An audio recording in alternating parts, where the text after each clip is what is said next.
রাজধানী ঢাকায় একের পর এক পাসপোর্ট অফিস। বাইরে থেকে দেখলে সবকিছু আধুনিক, দেয়ালে ডিজিটাল বাংলাদেশের স্লোগান, অনলাইন আবেদন, ই পেমেন্ট, বায়োমেট্রিক যাচাই, ই পাসপোর্টের ঝকঝকে প্রচারণা। কিন্তু সেই চকচকে দেয়ালের ঠিক নিচেই জন্ম নিয়েছে আরেকটা সমান্তরাল বাস্তবতা, যেখানে প্রযুক্তি হার মেনেছে ভয়, অনিশ্চয়তা আর অদৃশ্য এক সিন্ডিকেটের কাছে। সকাল হইতে অফিসের সামনে জমে ওঠে মানুষের স্রোত। কেউ বিদেশে চাকরির জন্য পাসপোর্ট করতে এসেছে, কেউ শিক্ষার্থী, কেউ চিকিৎসার প্রয়োজনে জরুরি কাগজ হাতে দাঁড়িয়ে। সবার চোখে এক ধরনের চাপা উৎকণ্ঠা, কারণ এই ভবনে ঢোকার পর কে কখন আটকে যাবে সেটা কেউ জানে না। অনলাইনে আবেদন সম্পন্ন, ফি পরিশোধ, প্রয়োজনীয় কাগজ প্রস্তুত থাকার পরও যেন শেষ ধাপটি সবচেয়ে অন্ধকার। ভেতরে ঢোকার পর মানুষ বুঝতে শুরু করে ডিজিটাল সিস্টেম আসলে পুরোপুরি ডিজিটাল নয়। কোথাও সামান্য বানান ভুল, কোথাও ঠিকানার গরমিল, কোথাও পুরনো তথ্যের অসামঞ্জস্য। আর সেই ছোট ছোট ত্রুটিগুলো মুহূর্তেই পরিণত হয় মানসিক যন্ত্রণায়। আবেদনকারীদের বারবার কাউন্টার বদলাতে হয়, নতুন কাগজ আনতে বলা হয়, আবার কখনো এমন সব প্রশ্ন করা হয় যার সঙ্গে পাসপোর্টের সম্পর্কই নেই। যেন সিস্টেমের উদ্দেশ্য সেবা দেওয়া নয়, বরং মানুষকে ক্লান্ত করে তোলা। আর ঠিক তখনই আবির্ভাব ঘটে এক অদ্ভুত ছায়া জগতের। অফিসের আশপাশে ঘুরে বেড়ানো কিছু মানুষ খুব দ্রুত বুঝে ফেলে কার ফাইলে সমস্যা আছে, কে বিপদে পড়েছে, কে ভেঙে পড়তে যাচ্ছে। তারা এগিয়ে আসে অস্বাভাবিক আত্মবিশ্বাস নিয়ে। তাদের কথায় থাকে নিশ্চয়তা, কোনো সমস্যা না, হয়ে যাবে।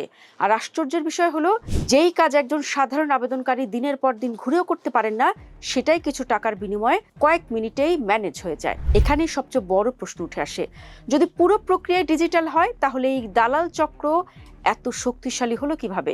বিশ্লেষকরা বলছেন সমস্যাটা প্রযুক্তির না, বরং নিয়ন্ত্রণ ব্যবস্থার দুর্বলতায়। কারণ ডিজিটাল সিস্টেম কেবল আবেদন গ্রহণ পর্যন্ত স্বয়ংক্রিয় করেছে, কিন্তু যাচাই বাছাই, অনুমোদন এবং মানবিক সিদ্ধান্তের জায়গাগুলো এখনো পুরোপুরি মানুষের হাতে। আর সেই ফাঁকেই জন্ম নিয়েছে এক ভয়ঙ্কর নির্ভরতা, যেখানে সাধারণ মানুষ মনে করতে শুরু করেছে সরাসরি গেলে হবে না, কাউকে ধরতেই হবে। ধীরে ধীরে এই ভয়টাই পরিণত হয়েছে ব্যবসায়। এ যেন আধুনিক রাষ্ট্রের ভেতরে পুরনো এক ছায়া অর্থনীতি। এখানে সময় বিক্রি হয়, লাইনের শর্টকাট বিক্রি হয়, এমনকি মানুষের আতঙ্কও বিক্রি হয়। যে মানুষটি বিদেশে যাওয়ার স্বপ্ন নিয়ে অফিসে ঢুকেছিল, কয়েক ঘন্টা পর সে বুঝতে পারে তার সবচেয়ে বড় শত্রু কোনো প্রযুক্তিগত জটিলতা নয়, বরং অনিশ্চয়তা। কারণ সে জানে না কোন কাগজে সমস্যা ধরা হবে, কোন অজুহাতে ফিরিয়ে দেওয়া হবে, কিংবা কতবার আসতে হবে। এই পুরো ব্যবস্থার সবচেয়ে ভয়ঙ্কর দিক হলো এর স্বাভাবিক হয়ে যাওয়া। মানুষ এখন আর প্রশ্ন করে না কেন দালাল ছাড়া কাজ হয় না, বরং উল্টোভাবে ধরে নেয় অতিরিক্ত টাকা দিলেই দ্রুত সেবা পাওয়া স্বাভাবিক। অর্থাৎ দুর্নীতি এখানে আর বিচ্ছিন্ন অপরাধ নয়, বরং অনানুষ্ঠানিক নিয়মে পরিণত হয়েছে। ডিজিটালাইজেশনের সবচেয়ে বড় ব্যর্থতাও সম্ভবত এখানেই।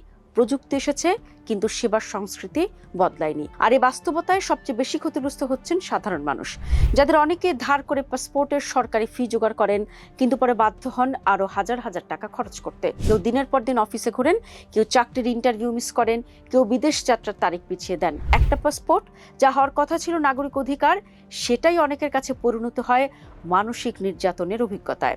সবচেয়ে অদ্ভুত বিষয় হলো, পুরো পরিবেশটার মধ্যে একটা অদৃশ্য আতঙ্ক কাজ করে। কেউ সরাসরি অভিযোগ করতে চায় না, কারণ সবাই জানে তাদের ফাইল এখনো সেই সিস্টেমের ভেতরে আটকে আছে। দিন শেষে ভবনের আলো নিভে যায়, সার্ভার বন্ধ হয়, ডেস্ক খালি হয়, কিন্তু অন্ধকারে বেঁচে থাকা আরেকটা নেটওয়ার্ক, যেখানে প্রযুক্তির চেয়ে শক্তিশালী হয়ে ওঠে পরিচয়, সংযোগ আর টাকার বিনিময়ে সমাধান করে দেওয়ার প্রতিশ্রুতি। ডিজিটাল পাসপোর্টের যুগে এটাই হয়তো সবচেয়ে বড় বিদ্রুপ।